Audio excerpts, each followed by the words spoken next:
ایک اہل حدیث خطیب میرے پاس ہے، کہا ایک آپ سے بات پوچھنی ہے، جھوٹ نہ بولنا، سچ سچ بتانا۔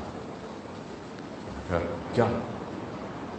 کہنے لگا تم نے کوئی وظیفہ پڑھا ہے تسخیر کرنے کا، کہ جہاں تمہارا بیان ہوتا ہے بغیر اشتہار کے لاکھوں لوگ آ جاتے ہیں، اور ہمارے اتنے اشتہار لگتے ہیں اور سینکڑوں بھی نہیں آتے، تو نے جو وظیفہ کیا نا مجھے بتاؤ، میں وہ کرنا چاہتا ہوں۔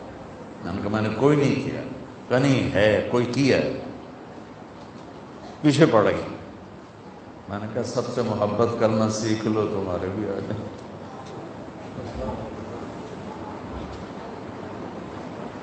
دلوں کو فتح کرنے کے لیے تلوار نہیں چاہیے، محبت چاہیے۔ یقین محکم عمل پہ ہم محبت، قربان جاؤں اقبال کی شاعری پر۔ فاتح عالم، یقین ہو، عمل ہو، محبت ہو، پوری دنیا کے انسانوں کے دل فتح ہو جائیں۔